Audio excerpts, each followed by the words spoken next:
Radio Sultanate of Oman, 90.4 FM, and the Sultan Qaboos Center for Islamic Culture presents 2012 Season 3 of Reaching Out Through Dialogue, presented by Hatem Al-Abdissalam, hosting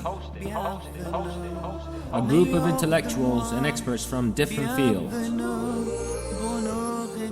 Don't miss the interesting discussions on science, comparative religion, culture, education, human behavior, and social issues. Reaching out through dialogue. Only in the holy month of Ramadan.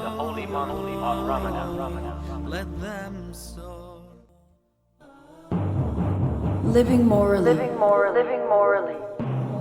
We must enjoy the responsibility of choice in life and demonstrate rational thinking before we demand anything from anyone. We must look inward and demand the highest moral behavior first from ourselves. Let us look for the true source of humanity in the love of individual hearts. Let us show undiluted moral alignment through our behaviors in the truest human religion of Islam. We must go forward in this life knowing that there will come a day, a moment of judgment and truth where free humans will build a better society. Do you not want to be a part of this? We don't ask for your words, we need your actions. If there exists even 1 ounce of wickedness and repression anywhere in this land of Islamic faith, then none of us are free. All of us are bound to eradicate it. For although we are weak and imperfect humans, we must address the world's deepest inequities with every subtle movement of our mortal flesh and recognize our God-given rights to be equal and free. Allah uses mortal people to do highly moral things. Be ready and prepare yourself for the coming of your meeting with the destiny of God.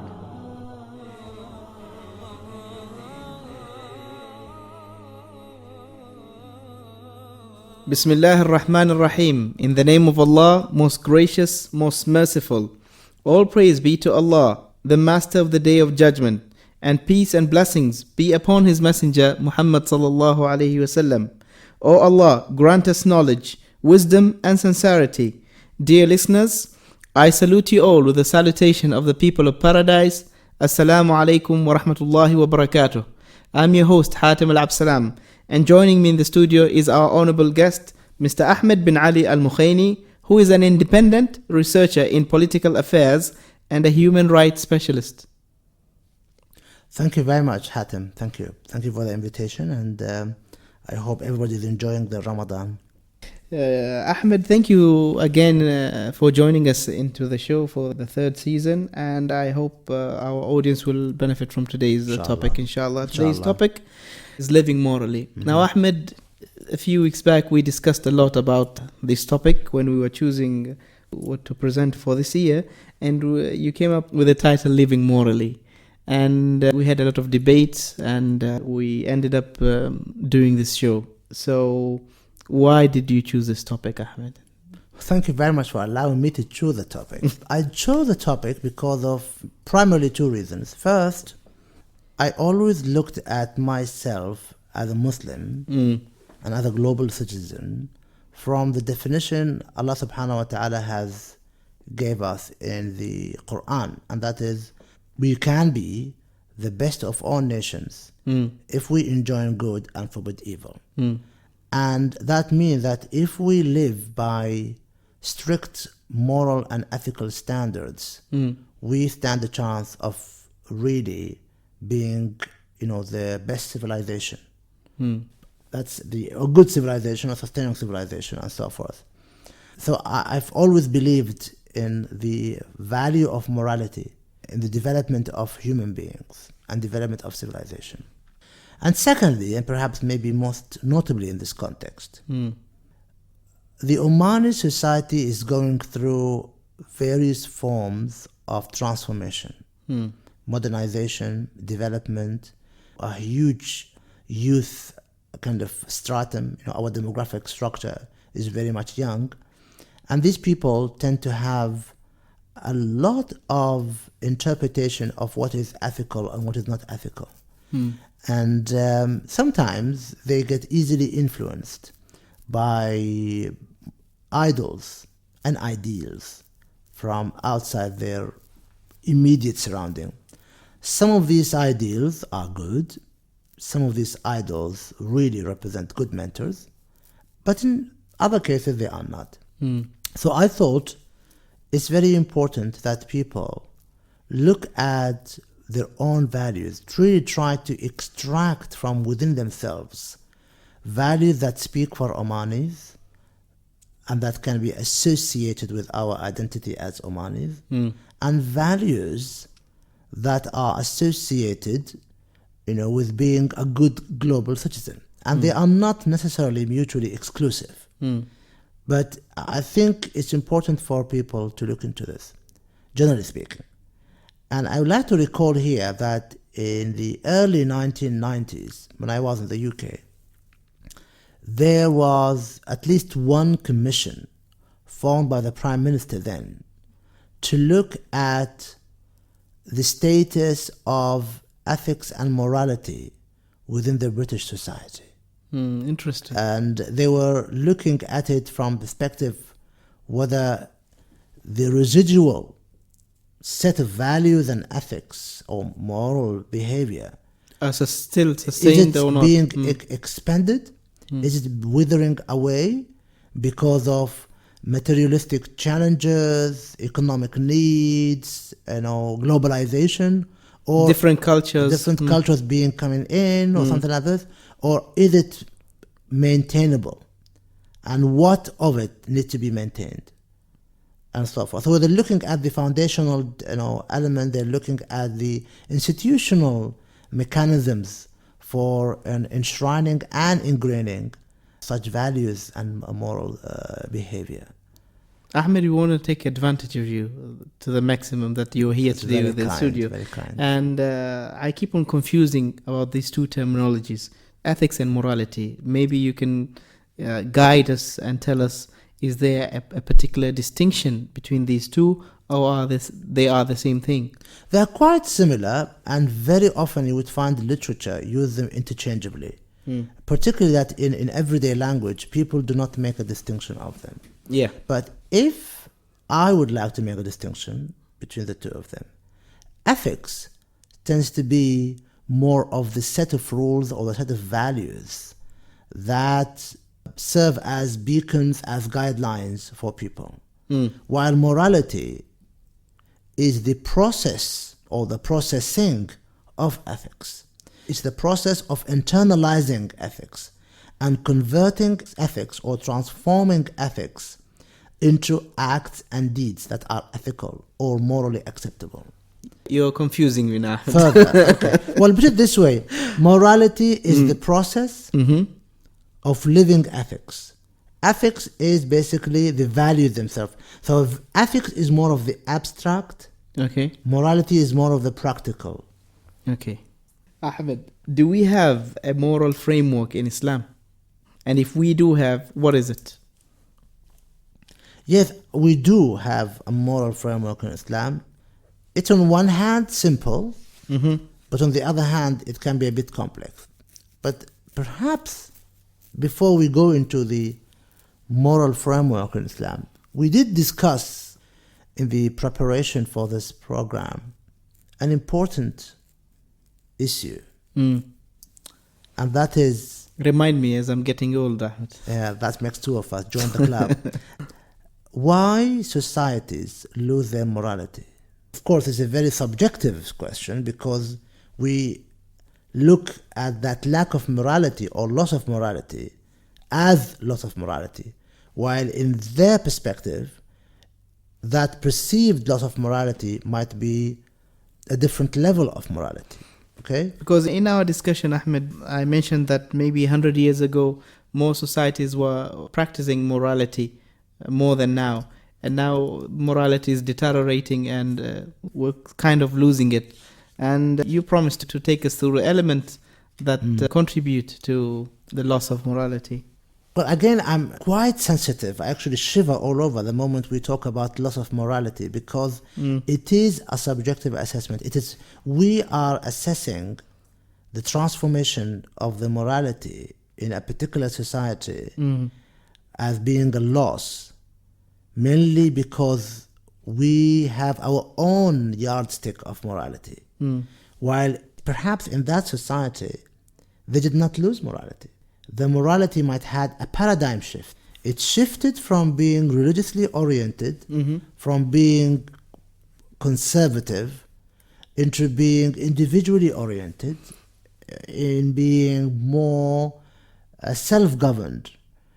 So there are less and less a role for the state or established and well-organized social structures in morality in these countries or these societies, while in our societies where we see morality or we believe morality is still existing, we attribute it to a religious aspect or religious source, or we attribute it to strong social structures that are binding us, that are governing these values, that are acting as guardians of these values.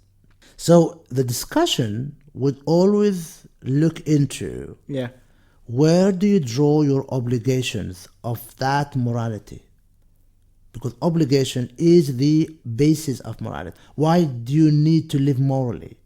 And what kind of set of morals and values that you would like to stick by and live?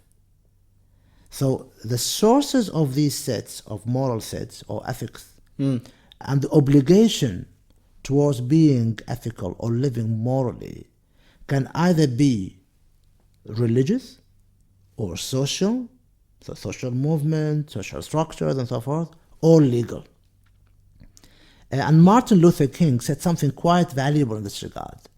He said, this is Martin Luther King Jr., he said, morals cannot be legislated, but behavior can be regulated. So the law regulates behavior based on certain values and morals that the law aims to embody in the regulation of behavior. Okay. So to answer your question back and maybe simply, we need to really assess our statement. Are they losing morality or they're changing morality? Changing paradigms. Yep, but you mentioned the elements religiously, socially, and legally. And legally.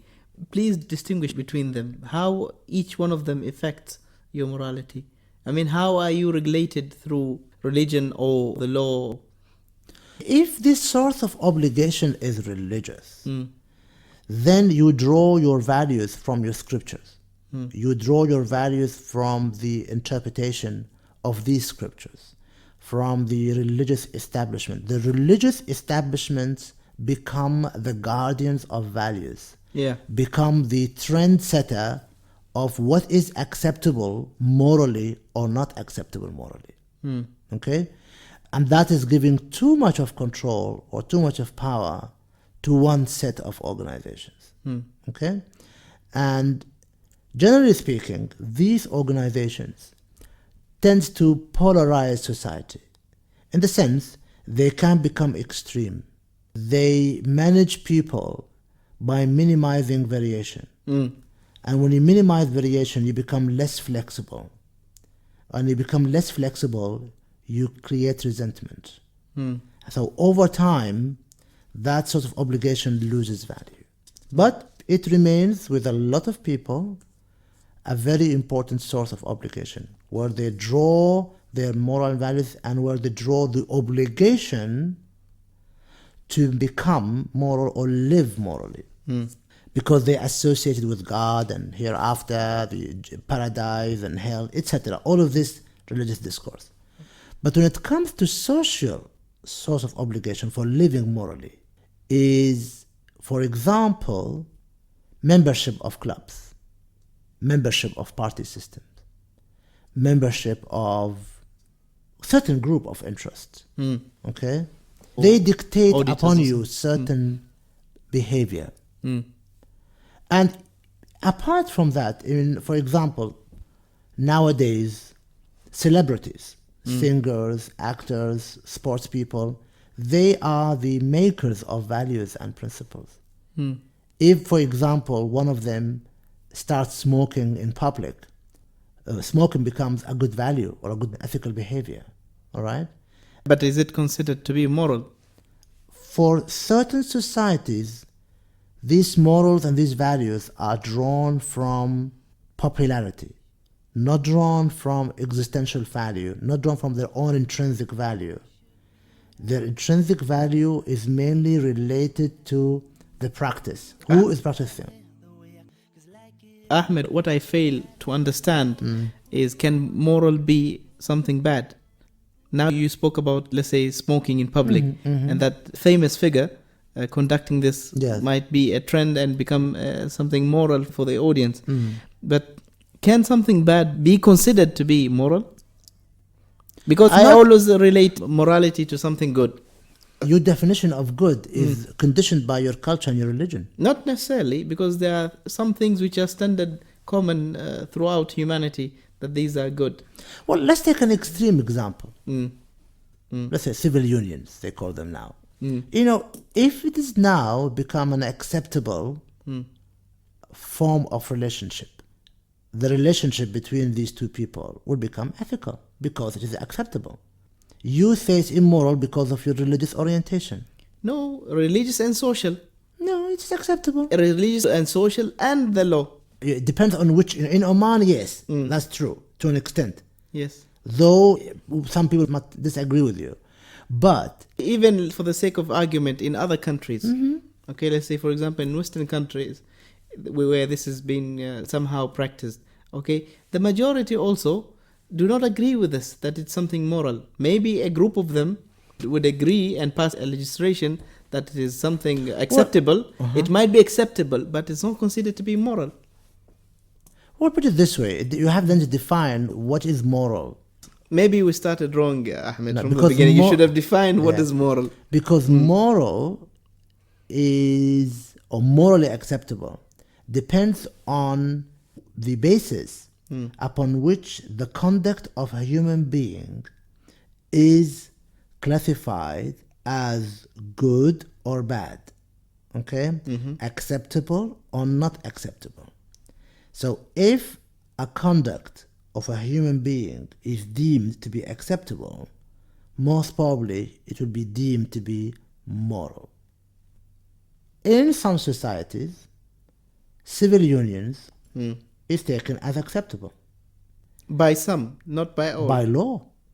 The law in some countries actually allow that. Yeah, but now you're ignoring the social element and the religious element as But well. you see, the law is seen as a source of obligation for ethics. A. B. The law in these countries is enacted by representative of people. So, for me, that's the main difference between the Islamic framework of governance and the democratic framework of governance. The Islamic framework of governance has limits. People can vote on certain things, but they can't vote on others. So they can change social behavior in certain elements, not in all. But in other societies, Western democracies, the people can change the behavior. And they do it because of social pressure. The source of obligation becomes the social pressure. The social pressure can even force people to reinterpret divine words. Not in Islam, not in Muslim societies, but in other societies. In other societies. Okay? So we should not undermine the social pressure. Though we should try not to fall prey to it. I don't know why, but I agree with you that it might be acceptable, but I don't agree with you categorizing it as being moral. I would assume that our audience would agree with me that morality is always considered to be something good and something that the majority agrees with. So once there is at least 5% of people don't agree with a particular act, although it is allowable or enforced by law, still it doesn't make it to be a moral act. Definition of moral is acceptable. If it is being acceptable according to a certain set of rules, then it is moral. And one would trust that laws would only enact morally and socially acceptable behavior.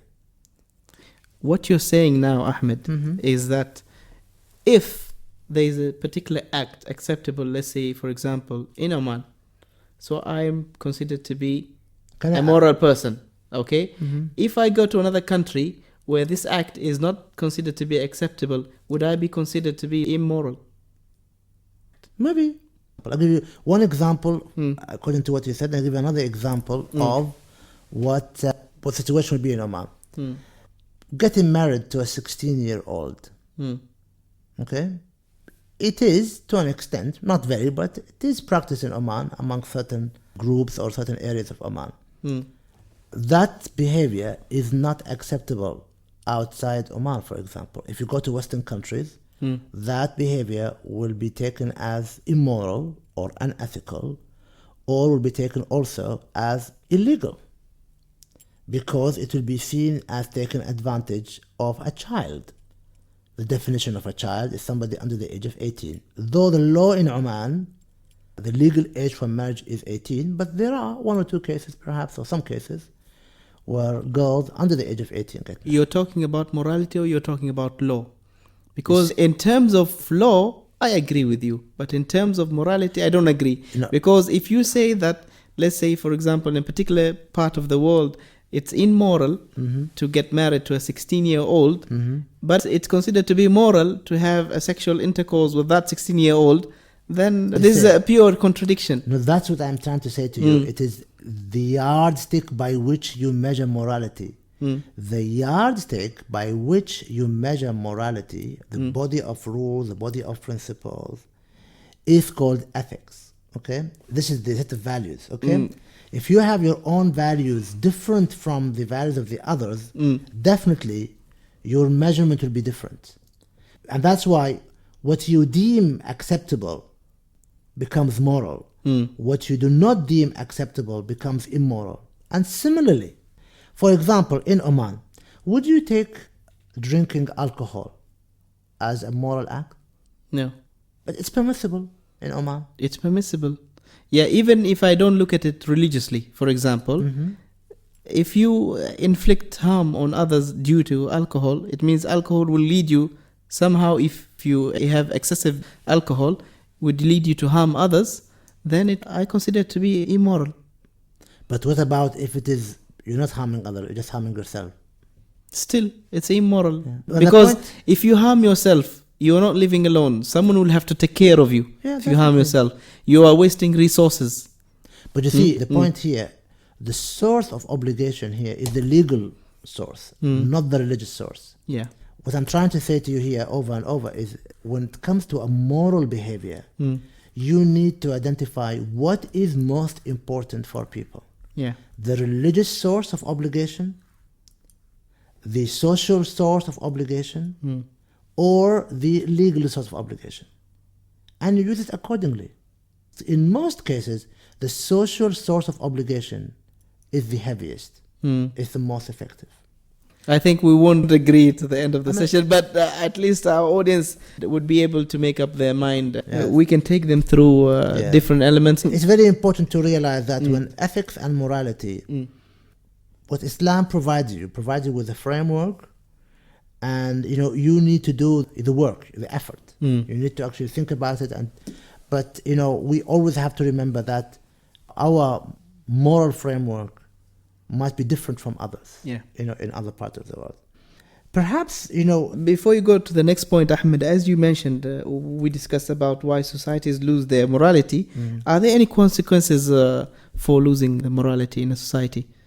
What would a society go through if they lose their morality? Before I answer this question, I must reiterate my sensitivity toward the assessment of losing morality.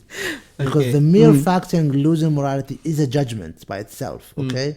You are measuring someone else's behavior according to your own ethical values and ethical codes, okay?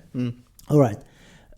Generally speaking, if a society fails to continue being moral, and by this I mean the society no longer adheres to the set of values and ethics that it has established for itself, that society is doomed to disintegration. So it will disintegrate and then perhaps reorganize itself, okay? And maybe in that process of reorganization, it becomes violent or it becomes extremist in one way or the other. So having values and moral conduct and sticking to it gives some kind of sense of trust, confidence, sustainability to society. So losing that would actually make you crack from within, implode onto yourself. Now, maybe we should go to our first point, Ahmed, about the framework of morality in Islam. Is there any framework for morality in Islam? Definitely there is a moral framework in Islam, and it's a combination of the source of obligation, source of responsibility, talks about terms of reference, talks about the basis of decision making, how do you make decisions, and the kind of objectives like of Sharia and so forth, and then the ends of ethics. So perhaps there are 4 or 5 components that really are addressed within the moral framework in Islam. Perhaps if I start with the first one, which is al-ilzam, the source of obligation. It's funny, but it's interesting rather than funny. The moral framework in Islam draws its obligation from, of course, association with God, but most importantly, that the end is yet to come. We are now going through the journey of living, okay? But the end, where we really realize the fullest extent of ethics, is not here. It's in the hereafter. So whatever we do now, we're going to experience the rewards of, or they experience it in a higher altitude in the hereafter. And that's why practicing Muslims are ethical, because they know that the payoff, the rewards, is huge. The real life is huge, and it's going to be in the hereafter. In the hereafter. Okay? And they know they might suffer, but they are willing to go through the suffering. However, that leads me to real distinction. That there are a lot of Muslims, a lot of people, who are ethical, not because of the consequential nature of their work, but because of their love of God. Their love of God, of Allah, is the divine fire that keeps them alive. It's the divine fire that keeps them a beacon of hope and living the word of God, because they believe that those words of God really embody what a person should be, how a person should live, and so forth. And with ilzam, or obligation, comes the concept of mas'uliyah, or taklif, which is a responsibility. And in Islam, this responsibility is really twinned to being an intellectual being. Had we not been intellectual beings, we would not have been given this responsibility of being ethical people, of being pushed to maintain our ethical behavior. So we were elevated among other creations that we are intellect And that's why we have a responsibility to be ethical and moral. I always tell my students that morality is somewhere in the middle, is flanked actually by intellect and the primordial knowledge of God. So the will, intellect begets will. If you have intellect, you have your own will. Yes, definitely. But then you also have the primordial knowledge of God. God knows already what is going to be in your mind and how things are going to happen. And your morality is somewhere in the middle. It's the channel towards it. But in the moral framework in Islam, there's something quite significant. Which is? And that is al-juhd wal-amal. So, amal is the effort exerted. What you do, the kind of thing you do, the act you do, in order to be ethical. But al-juhd is the extra effort you put. So, for example, in Islam, the Prophet Muhammad, peace be upon him, said Peace be upon him. that a pious young man is much more favorite with God than a pious old man. Because a pious young man has all the temptation in the world to not be a pious person, to not being an ethical person. He's giving up all these temptations. So he had an extra, he's put an extra effort to resist the temptation that he has, to restrain the powers and the interest and the desire that he has to become an ethical person. While an old person or older person wouldn't have the same urges and desires and as a young man and temptation. or does not have to worry about that kind of power within him. Okay? Similarly, a rich person who gives alms is not as favorite with God as a poor person who gives alms.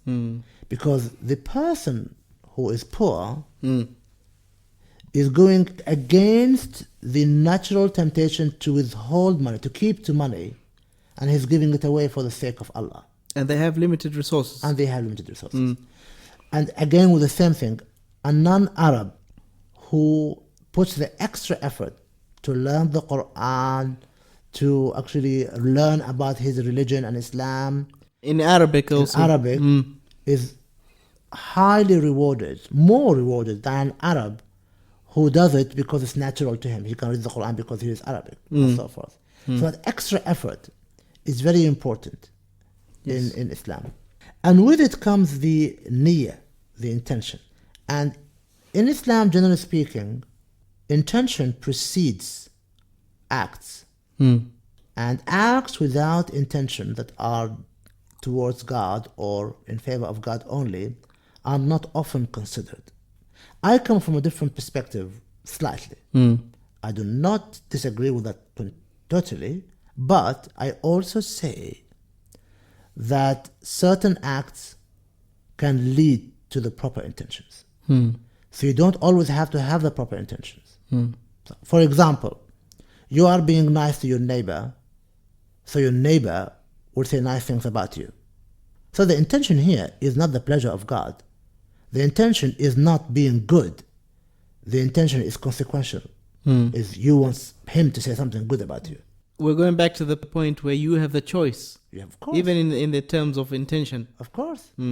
But if you do it for a while, and you really begin to sense the joy of doing good, the joy of being good, your intention might be corrected. And you start doing it for being good, rather than for someone to say about you that you are And good. for the sake of Almighty Allah as well. Of course. Of course. That goes without saying. Okay?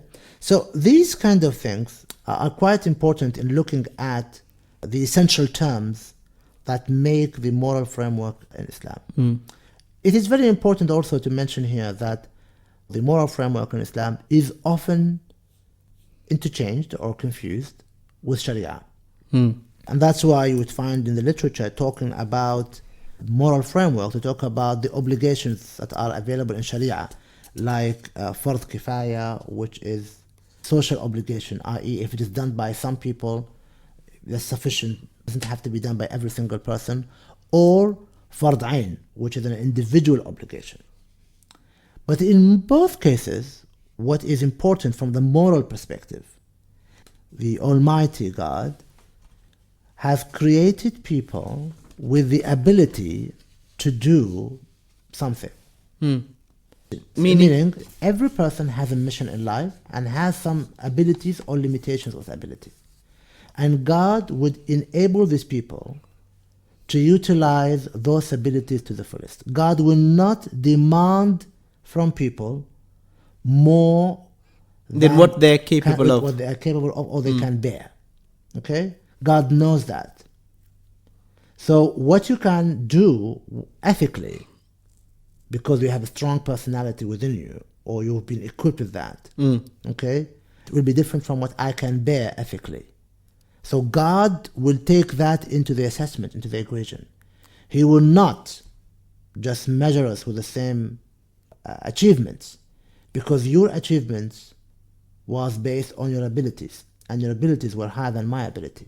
This makes a lot of sense, Ahmed, that both of you will not be judged at the same level as both of you have different capabilities. Yeah, and as long as both of us exert intention, effort.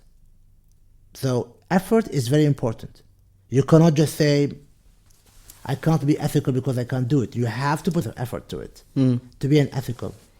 Okay? Because being an ethical person is not always easy. Because you need to surpass yourself. That's the biggest challenge to an ethical person. I always advise my students, the biggest challenge to them is to know themselves and surpass themselves. If you surpass your ego, surpass the ana within, ethics becomes a piece of cake, if you like cake. So that's a very important aspect one has to look at. I'm going to maybe say one more thing about essential elements of moral framework in Islam, and that is the concept of agency. People in Islam, draw their ethics from the words of God. His acts of omission, words of omission, words of commission. So acts of omission, acts of commission. Where we are told what is acceptable, what is deemed acceptable by the moral standard of God. And of course, as Muslims, we believe what is deemed acceptable by God morally should be acceptable to all mankind. Should be the universal yardstick to everybody. But of course, as we discussed a few minutes ago, different societies have different yardsticks because they do not follow the divine yardstick. So God, we believe in Islam, that God has made us his agents. And he gave us a contract. This contract called agency or vicegerency contract, where we are his agents on earth. And as long as we are ethical beings, we will continue being his agents on earth. And he will continue blessing us. And if we violate that contract, if we are in breach of that agreement, we deserve to no longer benefit from that contract, either in terms of authority over people, or in terms of blessings in life, or in terms of elimination or whatever, okay? The worst case. Yeah. So we have to be prepared, okay? And God would replace us by other people who are willing to be ethical. Even though you don't believe in him. And we have many examples in the Holy Quran stating these facts. Definitely. So that's in a nutshell the moral framework in Islam. So living morally from a Muslim perspective is a duty we have towards God in the first place and towards ourselves. Okay? Because in Islam we have an interesting concept called dhulm al-nafs, to be unjust to oneself, which is of course a bit odd because generally speaking people do not do injustice to themselves. They always like to give themselves a favorite treatment. But in Islam, this concept, or in the Quran particularly, this concept has been brought over and over in the ethical context. When people do wrong, do evil, because they are told when you are doing evil, you are not harming others only. You are harming yourself in the first place. Because you are establishing precedents of unethical behavior in society. You are also allowing others to be unjust to you. And you are depriving yourself from an opportunity of being closer to God. I don't know if you agree with me, Ahmed, that maybe this concept was derived from the concept that your body and your soul does not belong to you in the first place. It belongs to God. Okay. So if you harm yourself in any way, you just gave an example of committing a sin or a crime, but let's say even in terms of other ways, like having let's say for example, having a tattoo on yourself, or using drugs, or smoking, or whatever, in this way you're harming yourself and you'd harm others as well. Yes, to an extent I would agree with you. Though dhulm al-nafs, being unjust to oneself, is more, the context where actually it appears in the Quran was more in relation to others, was more in terms of the social responsibility, not in the bodily dimension. But it will equally apply if we look at it from that perspective. But in the context where it appeared in the Quran, it appeared mainly in the rituals and rites that involve others or involves an opportunity. So you do injustice to yourself when you lose out on an opportunity that God has provided for you to become an ethical person, a good person, a perfect person. Because the picture that is depicted about us as people in the Quran, that we are aspiring to being good. So God provided with opportunities for being good. Ahmed, are you optimistic that the next generations will be more morally derived, more than Moral us? driven, you mean? Moral driven, more than us? Are you assuming we are morally driven? I would like to assume that the next generation will do better than us. I mean, I do hope so. I mean, what I believe in, that God would never ever leave people without guidance, either on the social or societal level or at the individual level.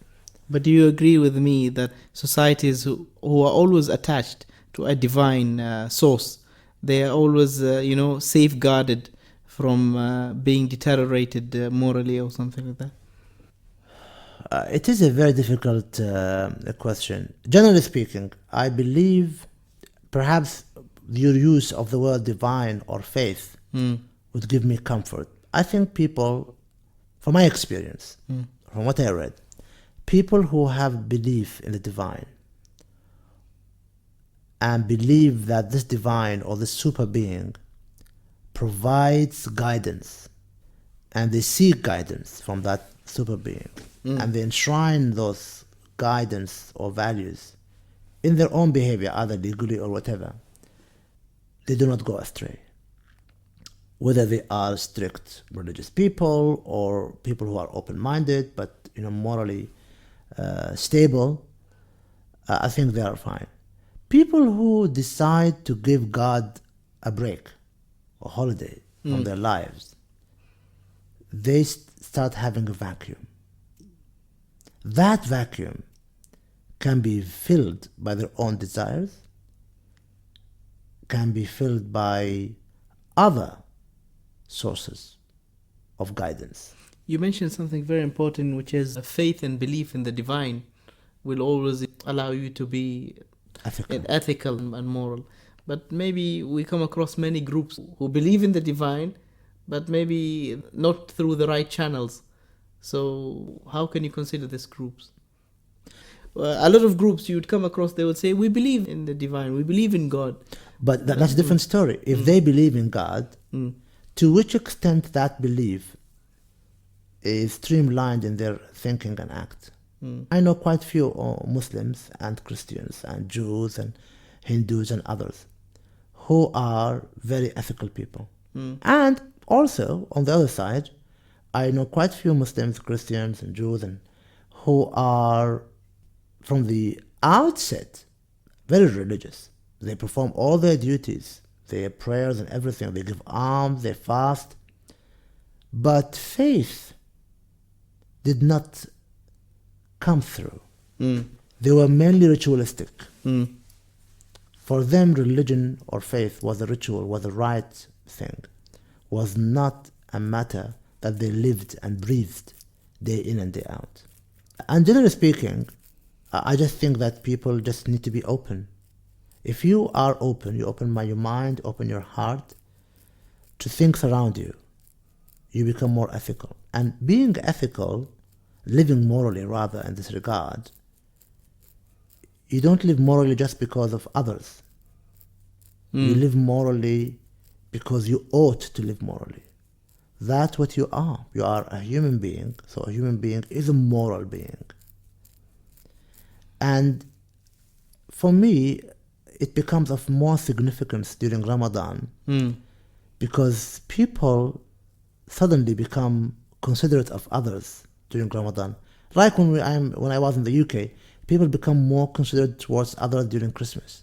And that's mainly because they want God to be more considerate. There's something within them that seeks reciprocity, seeks balance. But we hope that everybody don't associate morality to a conditional circumstance. They should always be moral, not in particular seasons. Yeah, or, definitely, definitely. In my old days when I was a bit extremist in my views, I used to say some khutbah when I was in the UK.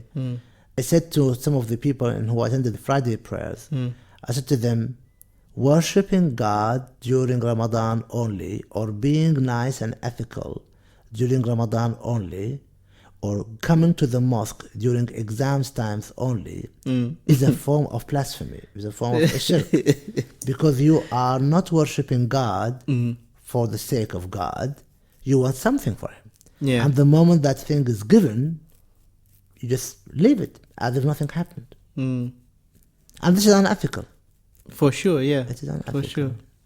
Any last words, Ahmed, for our audience? Any last advices in terms of living morally? Living morally should be a mission. It should be done with or without somebody watching over your shoulder. It should stem from your definition as a human being, whether you are a Muslim or not, but you have a more obligation if you are a Muslim. Because God created us as an ummah that enjoins good and forbids evil. People look at us and they categorize or classify our faith and our nationality based on our acts.